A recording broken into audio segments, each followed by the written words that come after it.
종말론의 본질이란 제목으로 하나님의 말씀 전하겠습니다. 지난 몇 주간 이 종말에 관해서 예수님께서 말씀하신 마지막 때에 관한 말씀들을 잠깐 나눴었는데요. 사실 나눠야 될 말씀들이 많이 있지만 종말에 관한 말씀들을 오늘로 해서 좀 정리를 하려고 합니다. 그래서 예수님께서는 이 종말에 관한 내용들을 성경의 많은 지면을 통해서 우리 가운데 알려주셨어요. 그 많은 말씀들, 또 종말의 때를 바라보는 성도들이 정말 중요하게 붙들어야 될 내용들이 무엇인지, 본질이 무엇인지를 생각해 보는 시간이 되었으면 좋겠습니다.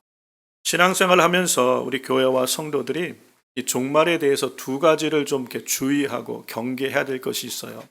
먼저는 우리가 신앙생활을 하면서 이 종말에 대해서 지나치게 무지하거나 무관심하는 것을 경계해야 돼요.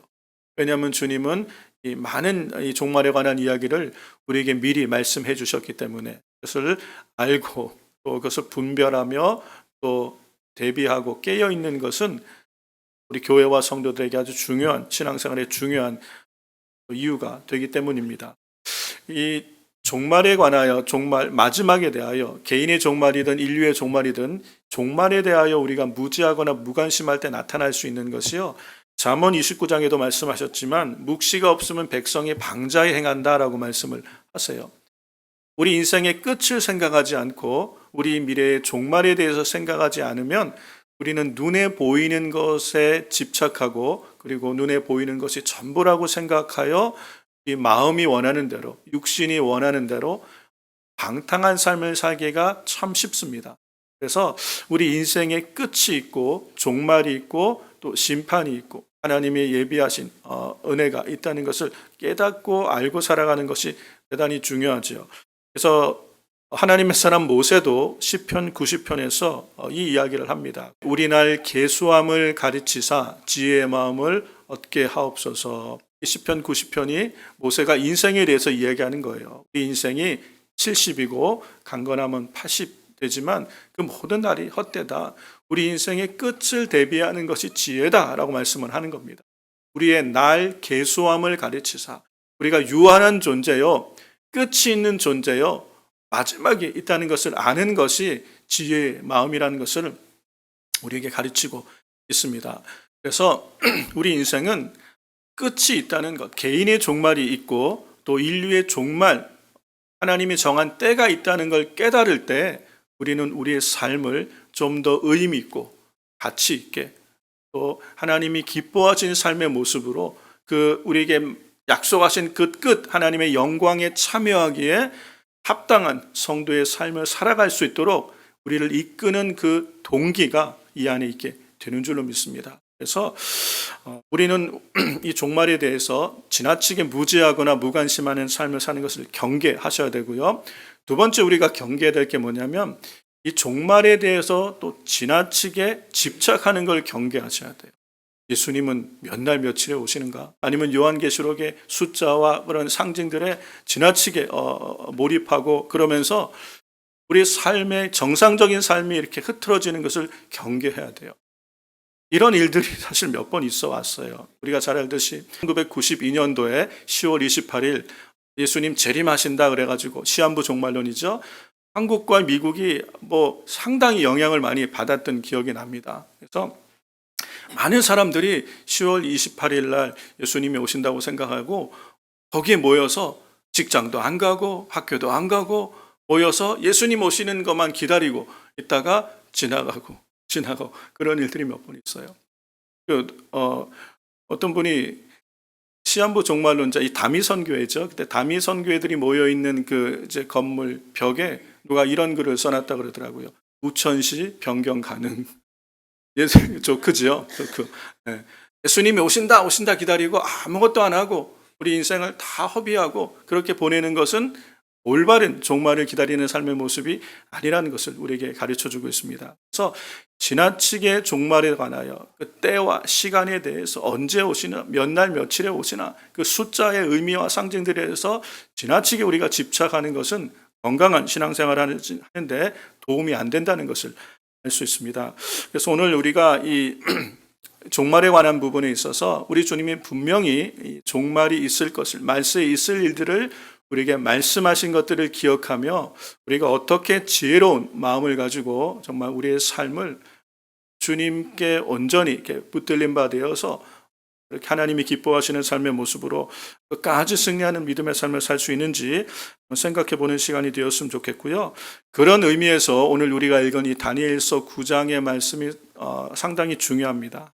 오늘 우리가 읽은 이 말씀이 예수님께서 말씀하셨던 마태복음 24장의 15절에 보면 멸망에 가증한 것이 거룩한 곳에 선 것을 보거든 읽는 자는 깨달을진저 말씀하시고 유대에 있는 자들은 산으로 도망하라 라고 말씀하신 이 말씀이 선지자 다니엘의 말한 바, 이게 바로 오늘 우리가 읽은 다니엘서 9장 27절을 인용하여 하신 말씀이에요. 그러니까 이 다니엘서에 지금 나오는 오늘 우리가 함께 보게 될 말씀이 70일에 관한 내용인데, 이 70일에 관한 이 내용이 예수님이 말씀하신 종말을 이해하는 데 중요한 열쇠가 되고요, 요한계시록을 이해하는 데 중요한 열쇠가 되는 걸 볼 수 있어요. 그래서 성경의 종말론을 이해하는 아주 중요한 열쇠가 이 다니엘서 9장 70일에 안에 있다는 걸 알 수 있고, 다니엘서는 참 놀라운 책입니다. 12장 정도밖에 안 되는 짧은 책인데 참 하나님께서 이 다니엘에게 인류 역사에 되어질 많은 일들을 미리 가르쳐 주셨어요.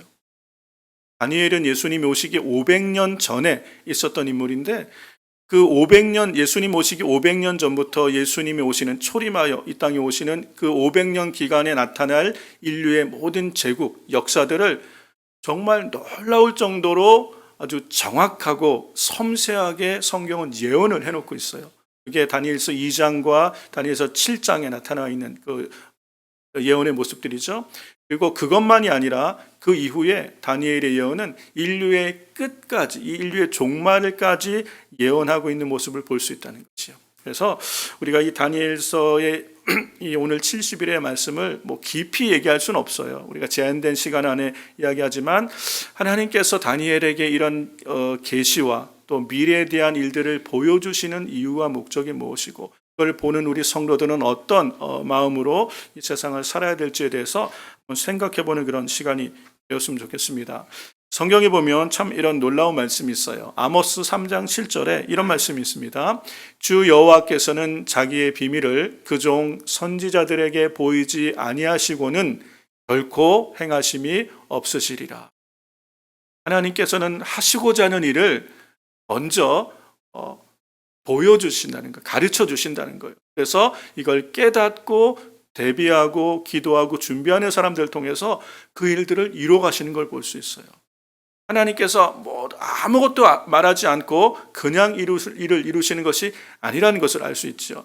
그 대표적인 게 우리 창세기 18장에 하나님께서 아브람을 말씀하시면서 여호와께서 가라사대 나의 하려는 것을 아브람에게 숨기겠느냐.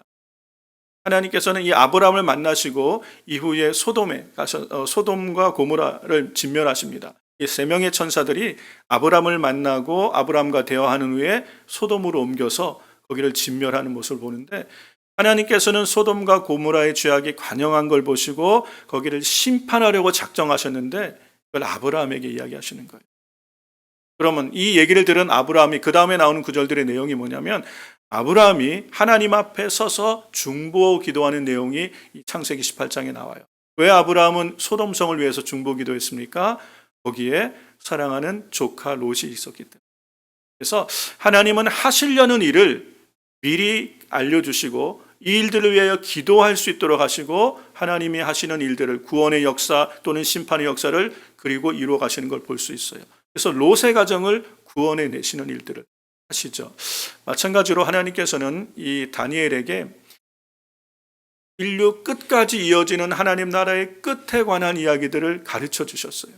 오늘 제가 여러분하고 좀 나누고 싶은 것은 하나님께서 다니엘에게 주신 계시, 장래에 일어날 일들에 관한 내용도 중요하지만, 하나님께서는 누구에게 이런 일들을 알려주시나, 다니엘이 어떻게, 어떤 사람이기에 하나님께서는 다니엘에게 인류의 끝까지 이어질, 그 후에 먼 훗날 되어질 일들까지도 다 가르쳐 주실 수 있는 하나님께서 그에게 보여주실 수 있는 그런 하나님의 사람이 될 수 있을까? 한번 생각할 필요가 있겠죠.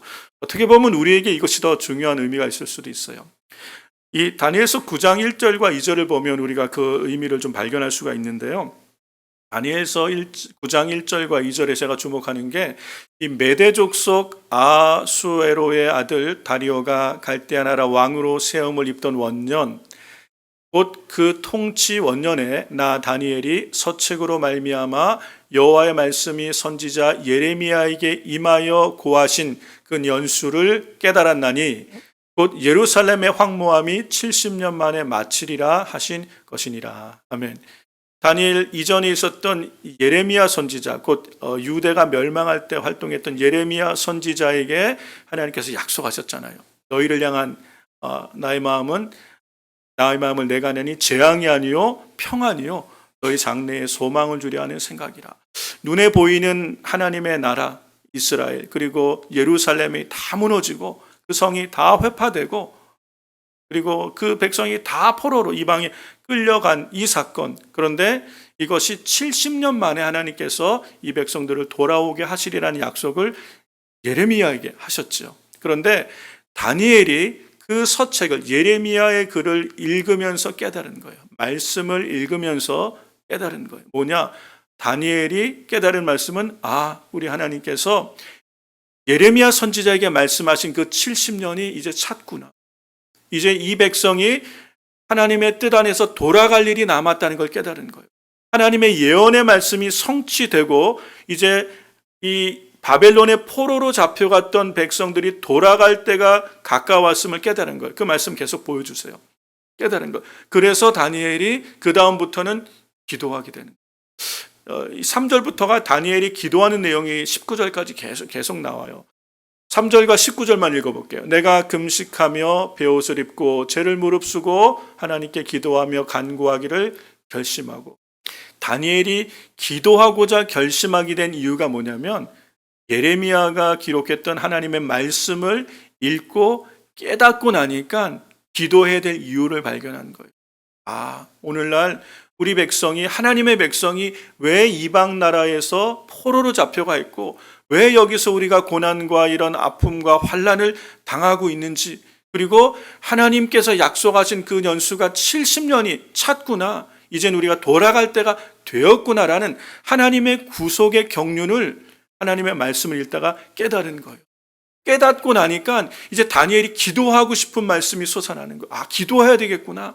하나님의 말씀대로 이 백성이 고국으로, 고토로 돌아갈 수 있도록 하나님께서 이 백성을 회복해 주시기를 기도하는 거예요. 그래서 3절부터 이어지는 다니엘의 기도는요, 하나님의 약속대로 하나님의 택하신 백성 유대와 이스라엘이 고국으로 돌아가서 회복되어지는 이스라엘의 회복을 위한 기도가 나오는 걸 볼 수 있어요.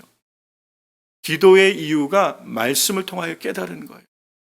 19절 말씀 보세요. 다니엘의 기도가 이렇게 결국 끝나는데 주여 들으소서, 주여 용서하소서, 주여 들으시고 행하시고 지체하지 마옵소서. 여기서 주여 삼창이 나왔다고 우리가 얘기합니다. 주여 주여 주여, 주여 들으소서, 주여 용서하소서, 주여 들으시고 행하소서, 지체하지 마옵소서. 나의 하나님이여 주 자신을 위하여 지옵소서. 이는 주의 성과 주의 백성이 주의 이름으로 일컬음 바 되매니이다. 다니엘이 하나님 앞에 자기 조국을 위하여 중보기도 하는 내용이 구절절 나오는 내용이에요. 그런데 이 다니엘이 이렇게 하나님의 말씀을 깨닫고 하나님 앞에 간절히 이스라엘의 회복을 위해서 기도할 때 하나님께서 다니엘에게 계시를 주시는 거예요. 장래의 일을 알게 하시는 거예요. 조국을 사랑하고 내 백성 예루살렘을 사랑하고 하나님의 전을 사모하고 회복을 위하여 기도할 때 하나님께서 보여주시는 거예요. 깨닫게 해주시는 거예요. 온전한 회복이 어떻게 일어나는 것인지. 이스라엘 백성이 70년 만에 고국으로 돌아가는 것은 시작일 뿐이고 하나님은 이 백성을 향한 온전한 계획을 갖고 있는 거예요. 완전한 회복을 주님이 예비해 놓으신 거예요. 그게 24절부터 나오는 27절까지 나오는 내용이고, 이뿐 아니라 인류의 끝까지 되어질 일들을 이 마음으로 하나님의 말씀을 깨닫고 기도하는 다니엘에게 보여주시는 거예요. 사랑하는 성도 여러분, 오늘 우리도 마찬가지예요. 우리 인생에 우리는 여러 가지 문제로 하나님 앞에 기도하지만 정말 우리가 하나님의 나라와 하나님의 뜻이 하늘에서와 같이 땅에서 이루어지기를 기도하고 우리가 교회와 하나님 나라의 일들을 위해 마음을 쓰고 회개하며 그렇게 하나님 나라가 회복되어지기를 사모하는 자들에게 하나님은 오늘도 깨닫게 하시는 줄로 믿습니다. 그걸 어디서 깨닫는 거예요? 말씀을 읽으며 하나님의 말씀을 읽으며 하나님의 뜻을 깨닫고 오늘 우리 인생에 하나님께서 때로는 고난을 허락하시고 때로는 이런 놀라운 승리를 허락하시고 하나님께서 우리 인생에 나타난 오늘을 우리가 이해할 수 있는 것은 하나님의 말씀을 통하여 오늘을 이해하고 그리고 기도할 때 우리의 장래에 하나님이 일하심을 깨닫게 된다는 거예요. 그러므로 사랑하는 성도 여러분, 우리의 인생이 개인적으로도 우리와 우리의 자녀 세대의 앞으로 되어질 일들도 하나님의 말씀을 깨닫고 그 말씀 안에서 우리가 그 약속의 말씀을 붙들고 기도할 때 하나님의 신실한 말씀들이 우리의 삶 가운데 이루어지는 것을 경험하게 될 줄로 믿습니다. 이 사람 다니엘이 이렇게 기도할 때에 하나님께서 70일에라는 말씀을 통해서 앞으로 되어질 일들을 가르쳐 주시는 거예요. 이거는 70이라는 숫자가 7번 반복되는 거죠. 490을 이야기하는 거예요. 그래서 그것이 9장 24절 말씀을 보면 이 70일에 대한 얘기를 하시는데 한번 24절을 볼게요. 내 백성과 내 거룩한 성을 위하여 70일에로 70이라는 숫자와 1에는 7이라는 숫자죠. 하루 이틀 사흘 날 닷새 엿새 1에 7이라는 숫자가 이렇게 같이 나오는 거예요. 기간을 정하였나니 이게 어떤 의미의 목적으로 이 날들이 이루어질 걸 말씀하는 거예요. 허물이 마치며 죄가 끝나며 죄악이 영원히 속죄되는 거예요. 영속되며 영원한 의가 드러나며 이상과 예언이 응하며 또 지극히 거룩한 자가 기름 부음을 받으리라. 이스라엘 백성이 바벨론에 70년 있다가 고국으로 돌아가는 것만이 아니라 이스라엘의 온전한 회복, 하나님 나라의 온전한 회복이 이루어질 것이 언제인지를 지금 예언하는 것이죠. 예수님의 초림과 함께 완성되어질 영원한 의를 말씀하는 거예요. 그렇죠. 지극히 거룩한 자가 기름 부음을 받으리라. 이스라엘 백성이 그렇게 기다려왔던 그 그리스도 메시아가 오실 것을 얘기하고 있는 거예요. 이때까지가 언제냐면 70일이라는 거예요.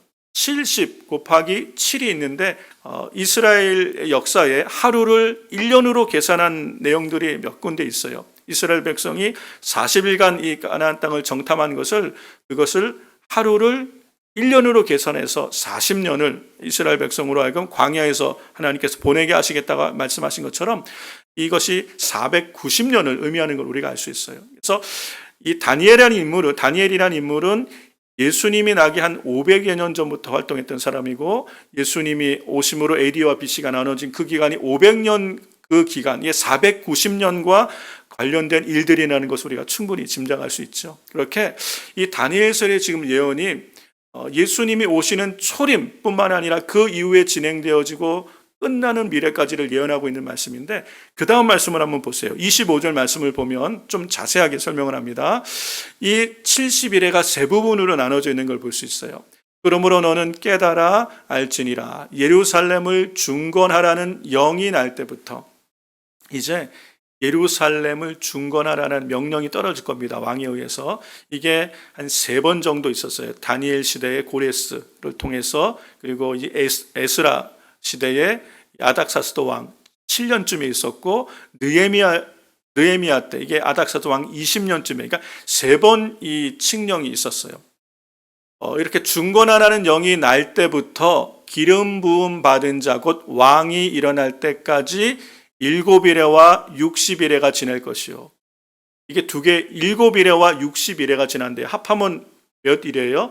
69일이에요. 70일에서 한 일회가 빠진 69일회 동안에 이 일들이 일어날 것이라고 얘기하는 거예요. 예수님의 초림과 관련된 일들이 일어나고 그 후에 되어진 일들이 곤란한 동안에 성이 중건되어 거리와 해자가 이룰 것이며 이후에 이제 수르바벨 성전이 완성이 됩니다. 결국. 그리고 그 다음 26절에 보면 62일의 후에 기름 부음 받은 자가 끊어질 것이며, 그러니까 7일에와 62일에 하면 69일의 이후에 메시아가 기름 부음 받은 자가 생겼다가 지금 끊어질 거라는 거예요.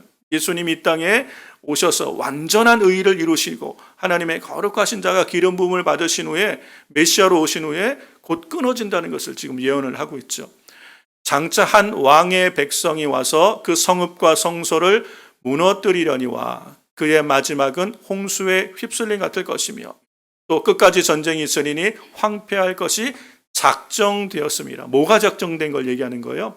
예수님이 십자가에 죽으신 이후에 AD 70년에 있을 우리가 계속 살펴봤던 로마의 디도 장군, 티투스 장군에 의해서 결국 황제가 되죠. 이 사람에 의해서 예루살렘 성전이 완전히 회파된 일을 그대로 예언을 하고 있는 것을 볼 수 있어요. 근데 이것만이 아니라 27절 말씀을 우리가 또 참고하면 그가 장차 많은 사람들과 더불어 한 이래 동안의 언약을 굳게 맺고, 자, 아까까지 69일회를 얘기했잖아요. 70일회 중에 한 일회가 빠진 거예요. 그 한 일회에 대한 얘기를 하는데 이거는 예수님께서도 바로 이 말씀을 인용하신 거지만 이것이 AD 70년에 이루어진 것뿐만 아니라 종말의 마지막 7년 대환란과 이 한 일회가 같이 가는 것을 볼 수가 있어요. 그래서 요한계시록에 말씀하신 7년 대환란이 내용이 지금 마지막 한 일회를 통하여 이루어진다는 걸 알 수 있어요. 그러면 69일회가 있고 그다음에 한 일회가 남은 이 사이의 기간들이 우리가 무슨 기간이냐? 이게 이방인의 때라고 누가복음 21장을 통해서도 우리가 알 수 있죠. 그래서 이방인의 때가 이방인이 충만한 수가 들어올 때까지 이 성전이 회파될 것이다. 이방인의 때를 의미하는 것을 제가 좀 이따 다시 한번 보여드릴게요. 27절 말씀은 이 한 일회 동안 되어질 일을 얘기하는 거예요. 이게 요한계시록에 말씀한 내용과 일치하는 내용이에요. 언약을 이게 한 일회가 남은 그 한 일회가 시작될 때 적그리스도가 이제 일어날 것을 요한계시록은 얘기하고 있잖아요. 그 한 일회 동안의 언약을 굳게 맺지만 그 3년 반, 한때, 두때, 반때, 요한계시록은 이렇게 얘기하죠. 3년 반 후에 이 사람이 평화조약을 깨트리고 그리고 적그리스도의 모습으로 그대로 드러나게 되는 일들을 얘기하고 있습니다. 그러면서 하는 얘기가 그 일의 절반의 제사와 예물을 금지할 것이며 또 포악하여 가증한 것이 날개를 의지하여 설 것이며 이 말씀이에요. 이 말씀을 예수님은 마태복음 24장 15절에 멸망에 가증한 것이 다니엘이 예언한 바 멸망에 가증한 것이 거룩한 곳에 선 것을 보거든 이 말씀을 지금 27절의 말씀을 인용한 말씀인 걸 볼 수 있어요. 그래서 종말 때까지 이 진노가 쏟아질 것을 말씀하는 내용으로 다니엘서 9장의 계시가 끝이 나요. 그러니까 이 계시는 다니엘이 지금 무슨 기도를 하고 있는 거예요?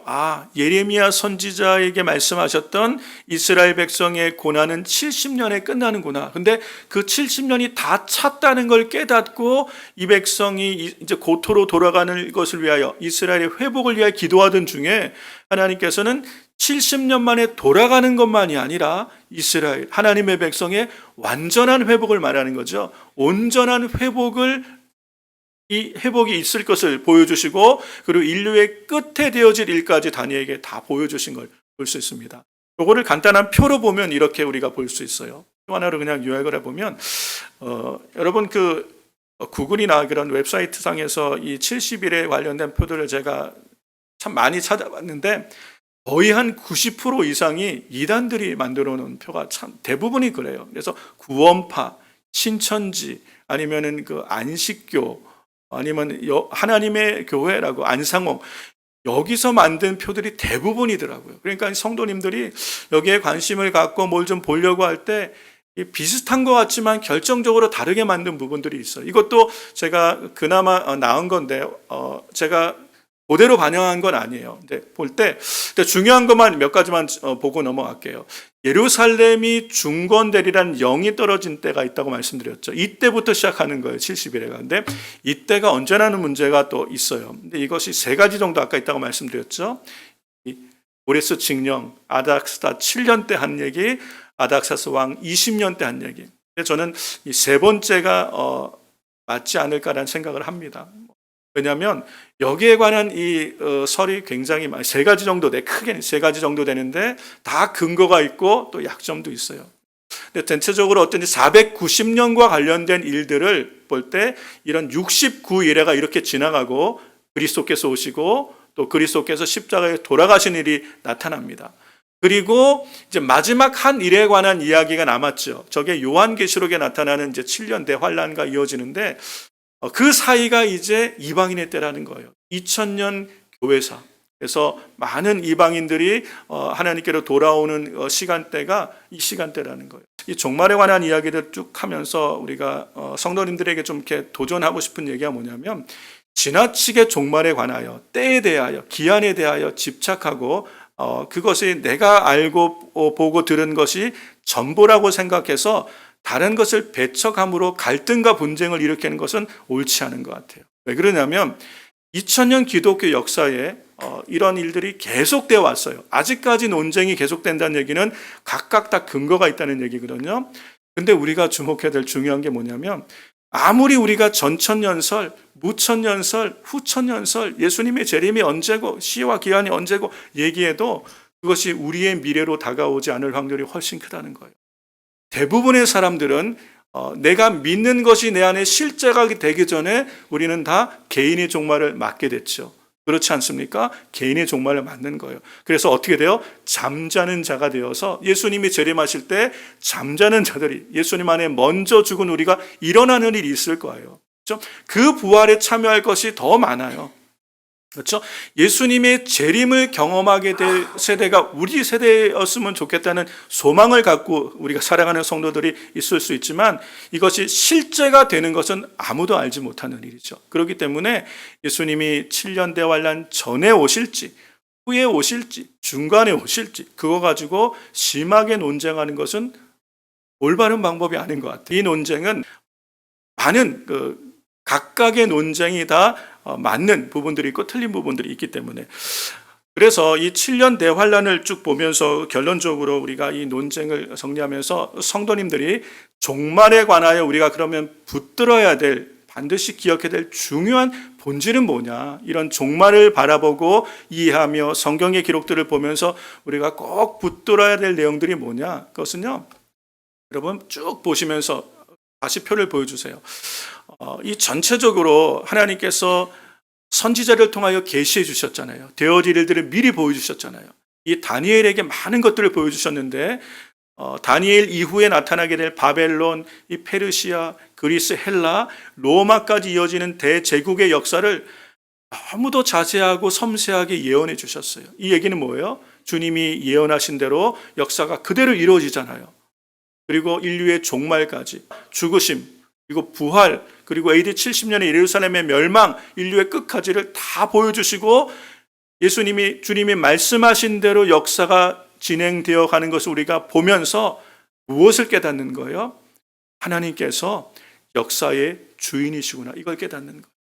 주님이 다스리고 계신다는 것 이게 종말론의 핵심인 거예요.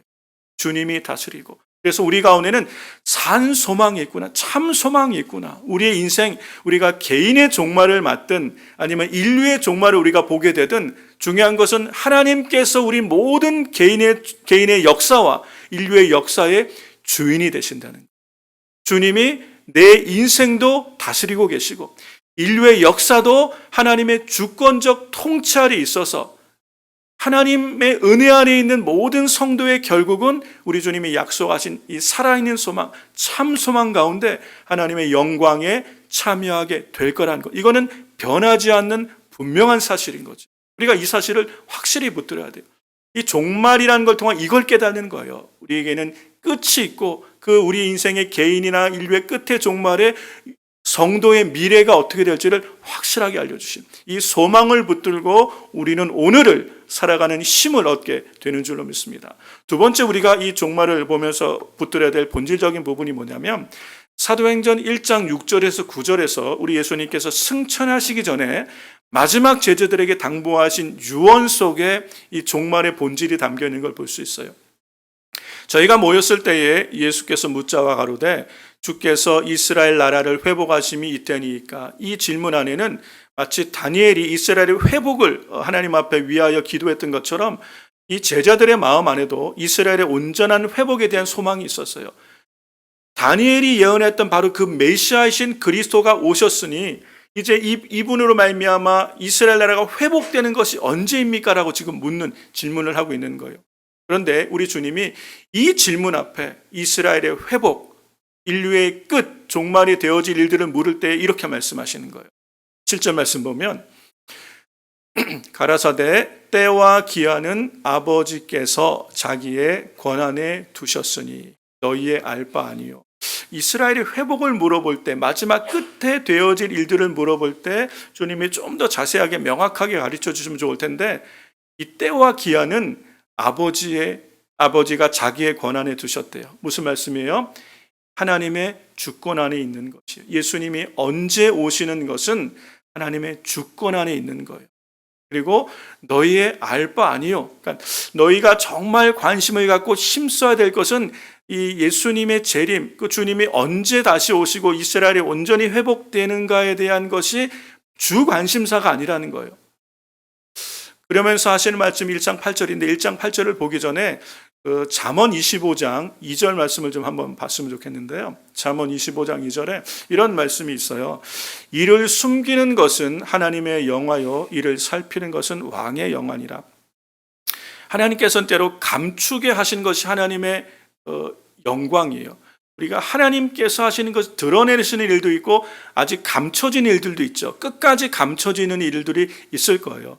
우리는 하나님이 하시는 모든 일을 다 알지는 못해요.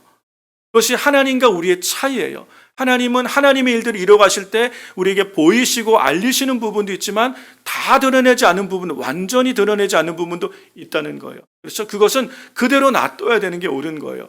이를 살피는 건 왕의 영화다. 그러면 드러난 일들이 있어요. 나타난 일들이 있죠. 완전히 계시된 일들이 있어요. 예수 그리스도의 오심, 그리고 죽으심, 부활, 이런 완전한 일들은 이거를 살피고 찾고 이루어가는 것은 우리의 일이에요. 우리가 해야 될 일이라는 거예요. 그러면서 이 사도행전 1장 8절 말씀을 보세요. 주님이 우리에게 마지막으로 하시는 말씀이 이 말씀이에요. 오직 성령이 임하시면. 이전에 무슨 말씀하셨어요? 때와 기간은 아버지께서 자기 권한에 주셨으니까 너희 알 바 아니요.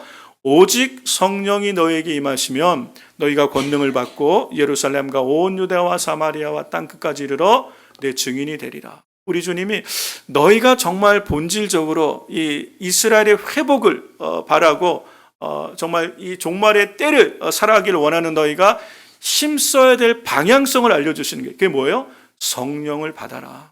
성령의 충만을 받아라. 성령이 너에게 임하셔서 성령께서 부어주시는 권능을 받아라. 그리고 내 증인이 되라라고 말씀하시는 거예요. 그렇다면 오늘 우리 이 교회와 성도님들이 마지막 때를 생각하는 건 대단히 중요합니다. 우리 인생의 끝이 있다는 걸 아는 것이 중요해요. 그렇죠? 그럴 때 우리는 세월을 아끼고 무슨 일이 힘써야 될지를 알 수 있는 거예요. 근데 무슨 일이 힘쓰냐? 성령으로 충만하기를 힘쓰고 그 성령 충만함으로 예수 그리스도를 증거하는 일이 우리가 힘써야 될 교회와 개인의 삶의 본질적인 요소라는 거예요. 이것을 우리가 명확하게 알 수 있는 이유가 우리 주님께서 마태복음 24장에 종말에 관한 이야기를 많이 하셨잖아요. 내가 너에게 미리 알려준다라고 하면서 깨어있으라, 인내하라, 인내로 구원을 이루라, 깨어있으라라는 얘기를 계속 하시고 25장에 하시는 비유의 말씀들이 바로 이 얘기를 하시는 거예요.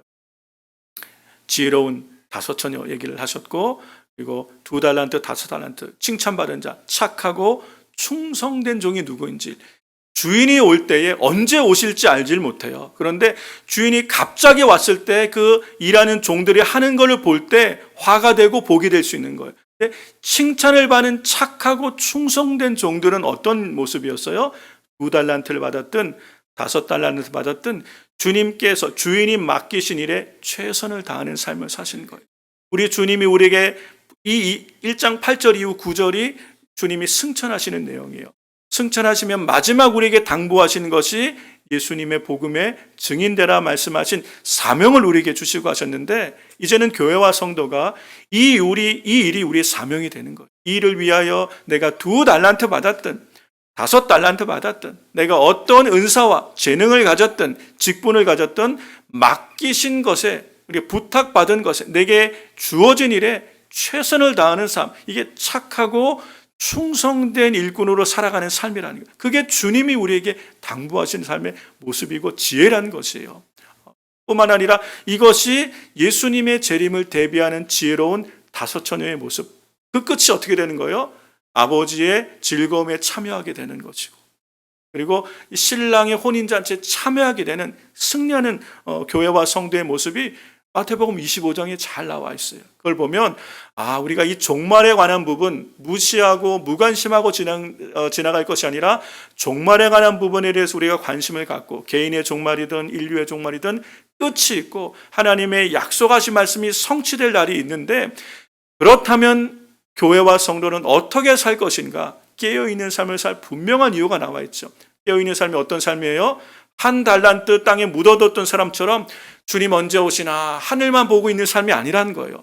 우리 각 사람에게 주신 은사와 재능대로, 은혜대로 충성된 일꾼 되어서 주의 일을 감당하며 복음의 일을 감당할 때 주님께서 언제 오시든지 주님 앞에 설 준비가 되어 있는, 칭찬받는 그런 하나님의 일꾼들이 될 줄로 믿습니다. 그러므로 말씀을 정리합니다. 우리 사랑하는 순전한 교회 성도 여러분, 종말에 관하여 깨어있는 것은 대단히 중요합니다. 우리가 언제 하나님 앞에 서게 될지 아무도 모르고, 또 언제 주님이 오시게 될지 아무도 모르는 그때에 우리가 가져야 될 중요한 자세는 깨어있는 것이에요. 대비하고 있는 거예요. 그것은 주님이 우리에게 부탁하시고 맡기신 직분대로 또 은사대로 충성된 일꾼, 착하고 충성된 일꾼 되어서 기름을 예비한 지혜로운 5 처녀처럼 정말 끝까지 하나님의 은혜에 참여할 수 있는 우리 순전한 교회 성도님들 되시기를 주의 이름으로 축원합니다. 이것이 우리에게 있는 산소망인 줄로 믿습니다. 이 참된 소망을 가지고 끝까지 믿음의 선한 싸움에서 승리하는 저 여러분 되기를 주의 이름으로 축원합니다.